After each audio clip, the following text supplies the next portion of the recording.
এই বছরের প্রথম কাঁঠাল খেলাম, আলহামদুলিল্লাহ। যেমন মিষ্টি ছিল তেমন দেখতে অসাধারণ ছিল। এটা হচ্ছে আমাদের গ্রামের বাড়ির কাঁঠাল। আলহামদুলিল্লাহ, খুব মজা করে খেয়েছি। গ্রাম থেকে নিয়ে এসেছি। আসসালামু আলাইকুম, কেমন আছেন আমার প্রিয় ভাই বোনেরা? আমি তো আলহামদুলিল্লাহ ভালো আছি। ঈদ শেষ করে গ্রামের বাড়ি থেকে ঢাকায় চলে এসেছি নিজের শান্তির নীড়ে, নিজের সুখের নীড়ে। আর সেই সাথে আপনাদের সাথে আমার বারান্দা শেয়ার করছি।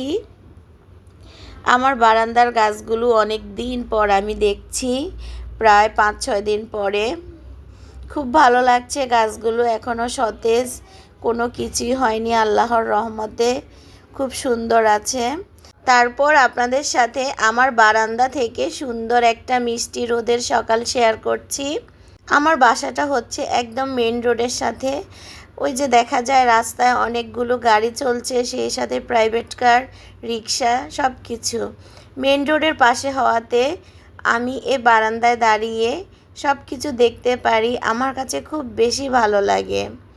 আসলে শহর জীবন একটা বন্দি জীবন, একমাত্র বারান্দায় দাঁড়ালেই মনে হয় যে শান্তি লাগে। এই যে দেখেন, এখানে আমি অনেকগুলো চাদর নিয়ে যাচ্ছি আমার শ্বশুরবাড়িতে। আমার শ্বশুরবাড়িতে কেউ থাকে না, আমার শ্বশুর শাশুড়ি মারা গেছে, আজকে 5 বছর হয়ে গেছে। তো আমরা কিন্তু কোরবানি ঈদে আমার শ্বশুরবাড়িতে করতে যাই।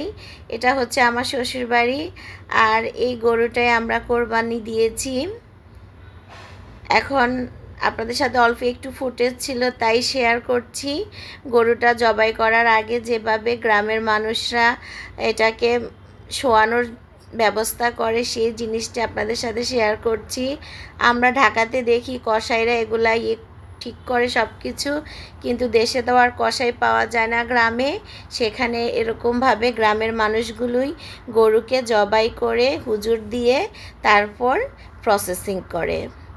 যাক, আপনাদের সাথে অল্প একটু গ্রামের দৃশ্যটাই শেয়ার করলাম আমি। তারপর সকালবেলা আমরা রুটি খেয়েছি, আর অনেকগুলো রুটি আমি হাফ সেকা দিয়ে এভাবে রেখে দিয়েছি পরের দিনের জন্য।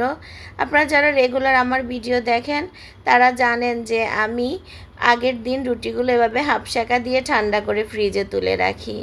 আর পরের দিন সকালে দেখেন সেই রুটিগুলো আমি ভালো করে সেকে তারপরে এভাবে নাস্তাটা করে নেই।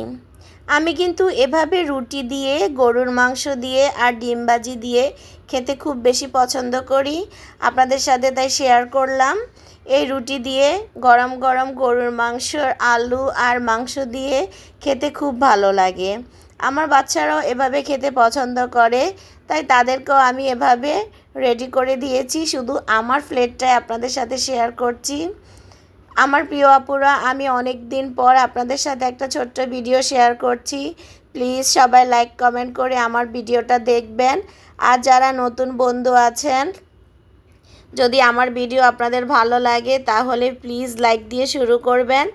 আর পাশে থাকা বেল বাটনটি ক্লিক করে সাবস্ক্রাইব করে পাশে থেকে যাবেন। আর আপনাদের কোনো চ্যানেল থাকলে অবশ্যই ছোট্ট একটা কমেন্টস করে যাবেন। আমি আপনাদের সেই কমেন্টস ধরে আপনাদের চ্যানেলে পৌঁছে যাব ইনশাআল্লাহ, ইউটিউবের নিয়ম মেনে।